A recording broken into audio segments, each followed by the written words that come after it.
오늘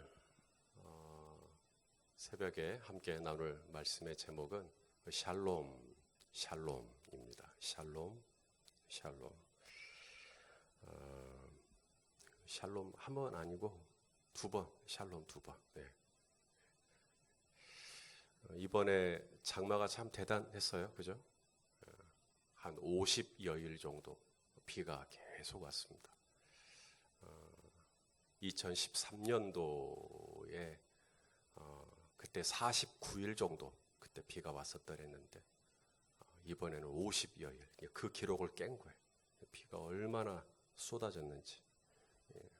수안지구 또 곳곳에 침수가 되고 잠기고 바로 내 옆 동네에서 그런 일이 일어난다고 하니까 정말 마음이 너무 아프고 힘들었습니다.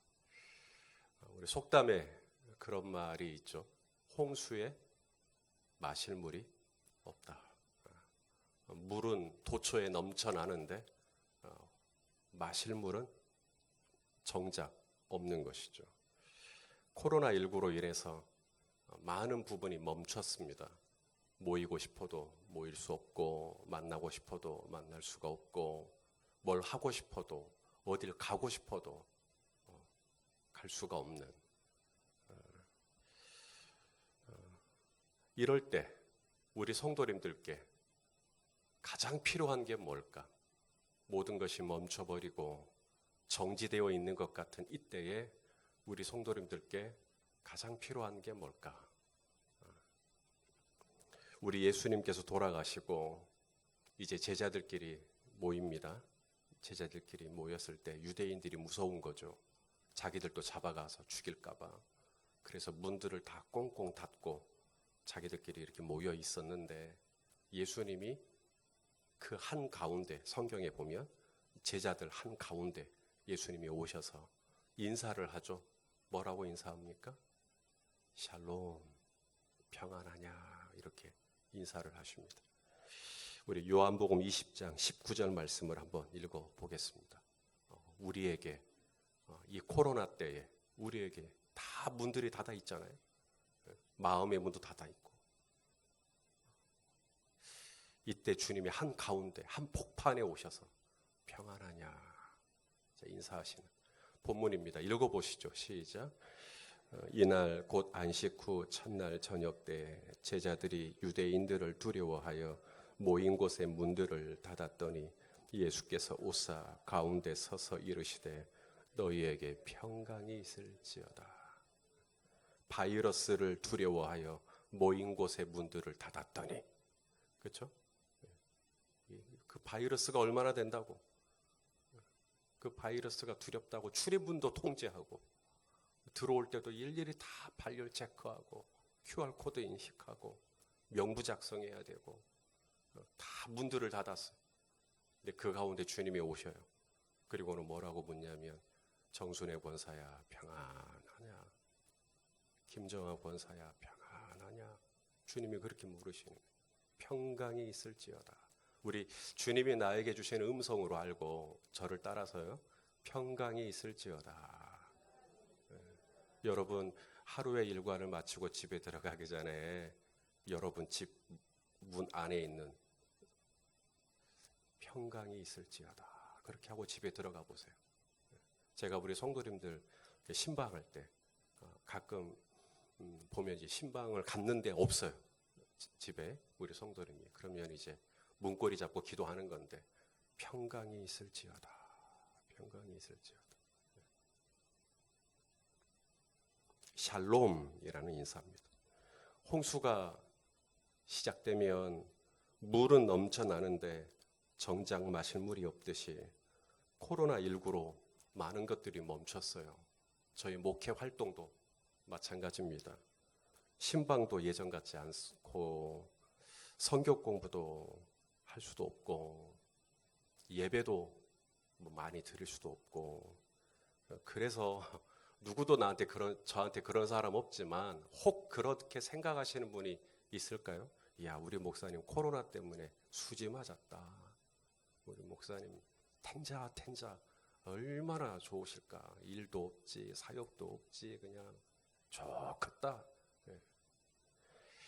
많은 것들이 멈췄고 할 수도 없고, 그런데 그것이 저에게 샬롬을 주는 것은 아닙니다. 이전보다 훨씬 더 바빴고 정신 없어서도 샬롬은 있어요. 그렇게 샬롬이라는 것은 어떤 환경이나 상황에서 오는 게 아니거든요. 샬롬, 이게 유대인들의 인사, 무슨 뜻이에요? 샬롬이 평안하십시오. 평안하십니까? 그렇죠? 우리 딱 거기까지. 그런데 여러분, 우리 말로도 우리 하응령 성도님 안녕하셨어요라고 제가 이제 인사를 한단 말입니다. 안녕하셨어요라는 말 안에는 그동안 잘 지냈어요라는 뜻도 들어가 있고, 또 밤새 별일은 없으셨어요라는 뜻도 있고, 또 요즘에 뭐 하시는 일은 괜찮으세요라는 뜻도 있고, 안녕하셨어요라고 인사를 했지만 그 안에 뭐 몸에 건강은 괜찮으신지, 뭐 식사는 하셨는지 별별 뜻이 다 들어가 있나요? 그것처럼 샬롬이라고 인사할 때 우리는 그냥 평안, 평강, 우리말 번역은 정말 단순해요. 다 평안, 평강으로만 번역을 해놨어요. 그런데 원어로 보면요, 샬롬이라는 단어를 히브리어 사절에서 찾아보면 뜻이 엄청나게 많습니다. 오늘 그 중에서 두 가지만 여러분들에게 소개를 더 해드릴게요. 뭐 대충 뭐 여러 가지가 있지만 정말 평안, 이 샬롬에 이런 뜻도 있구나. 좋아하실 거예요. 어떤 뜻이냐면 안정감입니다. 안정감이 있는 게 샬롬이에요. 자, 사사기 6장 23절 말씀 한번 읽어보겠습니다. 여기서 샬롬이라는 단어가 어디에 있을지 보세요. 자, 읽어볼까요? 시작. 여호와께서, 여기서 그는 기드온입니다. 하나님께서 기드온에게 13만 5천 명이 넘는 미디안 군사들과 싸우라고 이제 그럴 건데, 이제 그에게 뭐라고 그러시냐면 시작. 너는 안심하라, 두려워하지 말라, 죽지 아니하리라. 자기 어떻게 13만 5천 명의 미디안 군사들과 싸워요? 그런데 하나님께서 뭐라 그래요? 안심하라. 이게 뭐일까요? 이게 샬롬입니다. 안심해라. 코로나19가 제 아무리 창궐해도 이전순 집사야, 안심해라. 우리 나상재 집사님, 안심하십시오. 평안하라. 그 말입니다. 안정감이에요. safeness. 또 하나, 이사야 41장 3절입니다. 이사야 41장 3절도 보여주십시오. 시작. 그가 그들을 쫓아가서 그의 발로 가보지 못한 길을 안전히 지났나니. 이것도 우리말로는 안전히 지났다. 그런데 원어로는 무슨 뜻이라고요? 샬롬. 그러니까 위기가 있었거든요. 위기가. 그런데 이것이 안전히 지나가. 조용히 지나가는, 평화롭게 지나가는, 그게 바로 샬롬. 이런 샬롬이 있기를 원하시면 아멘 해주십시오. 뿐만 아니라 샬롬이라는 단어를 사전에 찾아보니까 건강한 상태도 샬롬. 또 구원, 어려움에서 구원받을 때 그때도 샬롬. 또 여러분이 하는 일이 뭔가 잘 됐어요, 잘 풀렸어요, 그때도 샬롬. 또 자유롭죠, 그때도 샬롬. 굉장히 뜻이 많습니다. 온갖 좋은 의미는 다 샬롬이 있어요. 우리가 한의원에 가면 감초가 있죠. 감초. 이 감초가 하는 일이 뭐죠? 한약에서 약재로 쓰이는 식물이 1200여 종 된다 하거든요. 1200여 종이 되는 이 식물이 이 약효를 제대로 발휘를 하려면 반드시 들어가는 게 뭐예요? 그게 감초거든요. 그러니까 감초가 들어가면 평안이 평안답게, 안녕이 안녕답게, 번영이 번영답게, 자유가 자유답게 꼭 들어가는 거. 이것이 안 들어가면 효과가 제대로 발휘가 안 되는 거. 그게 바로 샬롬입니다. 그래서 예수 믿는 성도들이, 형제 자매들이 서로 그렇게 인사하는 거예요. 샬롬, 샬롬. 예수 안 믿는 분들은 뭐 살롬, 죽일롬 뭐 이렇게 들릴 수도 있는데요. 우리는 너무 좋은 인사니까 그 안에 당신의 구원, 당신의 안녕, 당신의 안정감, 당신의 평안함, 당신의 건강, 당신의 성공, 여기까지 다 샬롬 안에 들어가 있어요. 그러니까 샬롬, 샬롬, 샬롬 하고 인사를 건네는 겁니다. 오늘 어떻게 하면 이런 샬롬을, 어떻게 하면 이런 자유를, 어떻게 하면 이런 건강을 가질 수 있을까? 어떻게 하면 우리가 이런 샬롬을 누릴 수 있을까? 내 안에 샬롬 안에 거하라고 말씀하셨는데 어떻게 하면 내가 이 샬롬을 얻을 수 있을까? 너무 중요한 말씀을 오늘 이사야 선지자를 통해서 주고 있는데요. 두 가지만 보겠습니다. 첫째는 심지입니다. 심지가 견고한 자를 평강하고 평강하도록. 자, 이사야 26장 오늘 읽었던 본문 3절 말씀입니다. 이거 외워도 좋아요. 자, 읽어볼까요? 시작. 주께서 심지가 견고한 자를 평강하고 평강하도록 지키시리니 이는 그가 주를 신뢰함이니이다. 아멘. 여기 평강하고 뭘까요? 원어로 샬롬. 그 다음 평강하고 샬롬. 평강하도록도 샬롬. 그래서 오늘 설교 제목이 샬롬. 하나님께서 그렇게 인사를 하시는 거예요. 샬롬 한 번으로는 부족한 때예요, 지금. 그래서 샬롬 두 번 하는 겁니다. 평강하고 평강하라. 그래서 이 코로나19에 우리 성도님들끼리는 샬롬 두 번 이렇게 인사하는 우리 주님께서. 자, 심지가 견고한 자를 샬롬의 샬롬으로, 평강의 평강으로. 그러면 이 심지가 견고하다는 말이 도대체 무슨 뜻일까? 이 심지라는 말이 예세르라고 하는 이 원어인데요. 이게 사람의 마음이나 사람의 생각이나 사람의 뜻, 계획, 의도, 동기 이런 뜻들이 들어가 있는데 오늘 이 본문에 쓰인 심지가 견고한 자라고 할 때 쓰인 이 원어의 뜻은 뭐냐면 마음의 경향이나 태도를 의미합니다. 심지가 견고하다라는 게 뭐냐면 이 마음의 태도가 좋으면 심지가 견고한 자, 마음의 태도예요. 마음의 경향. 그러니까 우리가 샬롬을 누리지 못하는 이유는 돈이 없어서가 아니라는 거예요. 우리가 샬롬을 누리지 못한다면 내가 건강을 잃었기 때문이 아니라는 겁니다. 샬롬을 누리지 못한다면 내가 너무 일이 많아서 분주해서가 아니라는 거예요. 내가 샬롬을 누리지 못하는 까닭은 내 마음의 경향, 내 마음의 이 태도가 지금 뭔가 잘못되어 있는 거예요. 그러니까 샬롬이 다 깨져버린 거예요.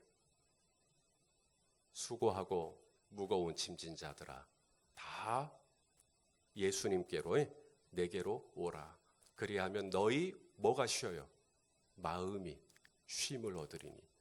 그제야 진짜 휴가가 시작되는 겁니다. 백권사님. 이번 주가 휴가 시인데 그때 마음이 쉼을 얻을 때 샬롬이 시작되고 그때 그 진짜 휴가가 시작되는 거예요. 휴가는 그냥 뭐 기간을 받았다고 해서 샬롬을 누릴 수 있는 거 아닙니다. 다윗을 보면 여러분 잠을 제대로 잘 수 있을까요? 왜냐하면 누가 다윗을 죽이려고 그러죠. 눈만 뜨면 다윗을 죽이려고 혈안에 된 사람 혹시 이름 아세요? 예, 사울입니다. 그래서 사울은 잠을 못 자요. 다윗을 죽이려고 하니까. 다윗이 어디 있나? 그래서 정작 다윗을 추격하는 사울은 눈이 뻘겋게 충혈되어 있고 잠도 제대로 못 자고 나중에는 어떻게 돼요? 악실이 들려버리죠. 소리 지르고 다니고. 근데 그렇게 쫓김을 당하던 다윗은 어땠어요? 아주 잠을 잘 잤어요. 샬롬입니다. 시편 127편 2절입니다. 시편 127편 2절 말씀을 한번 보겠습니다. 시작. 너희가 일찍 일어나고 늦게 누우며 수고의 떡을 먹음이 헛되도다. 그러므로 여호와께서 그의 사랑하시는 자에게 잠을 주시는도다. 그러니까 환경이 나에게 잠을 주는 게 아닙니다. 내가 이런 푹신푹신한 뭐 침대는 과학이다 뭐 이런 거 있죠. 예. 침대는 과학으로 침대를 만들지는 몰라도 잠은 신앙이다. 잠은 믿음이다. 하나님께서 그 사랑하시는 자에게 잠을 줘야 저와 여러분이 잘 수 있는 줄로 압니다. 제 아무리 호텔 제일 끝에 있는 스위트룸에서 있어도 잠을 못 자고 뒤척일 수도 있어요. 그런데 하나님께서 은혜 주시면 불편하게 잠을 자도 그냥 이렇게 새우잠을 자도 아주 달게 잠을 잘 수가 있죠. 베드로 이야기 하나만 더 할까요? 사도행전에 보니까 야고보가 목베임을 당하고 이 초대교회 사도들이 굉장히 위험한 순간이 있었어요. 야고보가 초대교회 지도자였기 때문에 야고보를 목베어 처형을 했더니 유대인들이 너무 좋아하는 거예요. 헤롯은 정치적인 사람이기 때문에 유대인들이 막 좋아하고 지지도가 올라가고 이러니까 이번 참에 베드로도 죽여야겠다. 그래서 베드로를 잡습니다. 그리고 사형일자를 잡아요. 내일 이제 그날입니다. 내일이 처형되는 날이에요. 공개적으로. 내일 죽는 날인데 베드로 뭐 했을까요? 감옥에서? 자요. 아주 잡니다. 얼마나 잠이 깊이 들었든지 천사가 옆구리를 발로 차요. 일어나라고. 네. 자, 보시죠. 사도행전 12장 6절입니다. 사도행전 12장 6절 시작. 헤롯이 잡아내려고 하는 그 전날 밤에 베드로가 두 군인 틈에서 두 쇠사슬에 매여 누워 자는데 파수꾼들이 문 밖에서 옥을 지키고 있는데 그러고 자요. 천사가 와서 하도 안 일어나니까 옆구리를 발로 찹니다. 그 정도의 샬롬. 사울이 나를 죽이려고 토끼 눈이 돼서 쫓아와도 나는 자요. 나는 자요. 우리 성도님들 불면증 아무도 없으시고 편안히 주무시는 샬롬이 밤마다 있게 되시기를 축원합니다. 이게 바로 샬롬입니다. 그렇게 샬롬은 환경에서 오지 않아요. 소유에서 오지 않습니다. 지위의 높낮이에서 오지 않습니다. 샬롬은 심지가 견고한 자에게 샬롬의 샬롬. 이 심지가 뭔 뜻일까 봤더니 내 마음의 태도예요. 태도. 내 마음의 태도. 다윗은 마음의 태도가 어땠어요? 주께서 기름 부으신 자를 나는 손대지 않겠다. 이게 마음의 태도였거든요. 나는 저 사람을 손댈 마음이 없어요. 그러니까 다윗은 편안히 자는 거예요. 하지만 사울은 어땠어요? 다윗을 시기하고 다윗을 질투하고 다윗을 견지하고 다윗이 밉고 다윗을 죽이고 싶고 부글부글 끓고 그러니까 정작 사울은 샬롬이 없어요. 마음의 태도. 내 마음이 지금 어떤 마음이냐에 따라서 샬롬. 우리가 이 세상에서 예수 믿는 성도로서 어떻게 믿지 않는 사람들과 구별된 삶을 살 수 있을까? 저와 여러분 목에다가 전부 다 나무 십자가 하나씩 걸면 저 사람 예수 믿는 사람, 안 믿는 사람 구별될 수 있겠죠. 물론 십자가 다 걸고 다니면. 근데 그런 거로 예수님께서 저와 여러분에게 세상에서 빛과 소금 되라는 말 안 했어요.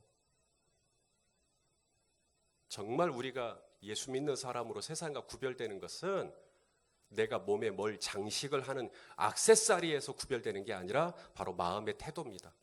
어떤 마음의 태도요? 산상수훈의 이런 태도를 이야기하십니다. 자, 산상수훈 말씀 마태복음 5장 39절에서 41절까지요. 아시는 말씀이에요. 이게 바로 세상과 구별되는 지점입니다. 읽어보시죠. 시작. 나는 너희에게 말하노니 악한 자를 대적하지 말라. 누구든지 네 오른뺨을 치거든 왼편도 돌려대며 또 너를 고발하여 속옷을 가지고자 하는 자에게 겉옷까지 줘라. 또 누구든지 너로 억지로 오리를 가자 하거든 그 사람하고 십리를 가져라. 완전히 태도가 세상은요 오른쪽 뺨을 이렇게 맞으면 어떻게 해요? 어떻게 반응해요? 같이 오른쪽 뺨을 오른쪽 뺨만 치면 양발이죠. 내 오른쪽 뺨을 쳤으면 나는 싸다구를 그냥 양쪽을 다 날려도 이게 속 시원하지 않았고 분이 막 이러잖아요. 그런데 예수님은 우리들에게 뭐라 그러냐면 오른쪽 맞으면 왼쪽 돌려줘. 완전히 태도가 바뀐 거예요. 그러면 잠을 잘 수 있어요. 샬롬이 와요. 여기 속옷을 달라. 영어로는 셔츠입니다. 셔츠. 우리 손 목사님 셔츠 좋아요. 그럼 제가 이 셔츠를 드릴 수 있죠. 근데 성경이 말하면 이 겉옷까지. 겉옷은 영어로 코트입니다. 코트까지 그냥 다 주라는 거예요. 그냥. 오리를 가자 그러면 오리까지만 가는 게 아니라 심리 조금 더. 이런 마음의 태도와 경향을 가지고 있으면 샬롬이 있을 수 있어요. 그렇죠? 샬롬. 나는 오른뺨을 맞았으니까 저 사람 오른뺨 때려야겠어. 그러면 샬롬 깨집니다. 나에게 속옷을 달라고 나는 저 사람에게 뭘 가져갈까? 이러면 샬롬 깨집니다. 억지로 나를 오리를 가자고 나도 저 사람 언젠가는 내가 억지로 뭘 시킬 거야. 이러면 샬롬 깨지는 거예요. 코로나19에 우리는 백신이 만들어지기를 간절히 기도하고 있습니다. 뭐 러시아에서 뭘 만들었다 안 만들었다 뭐 이런 이야기도 있습니다만은 백신이 만들어지고 치료제가 만들어지고 이것이 상용화가 되어지고 그래서 빨리빨리 일상으로 좀 돌아가자. 필요하죠. 기도해야 합니다. 저도 기도하고 있고요.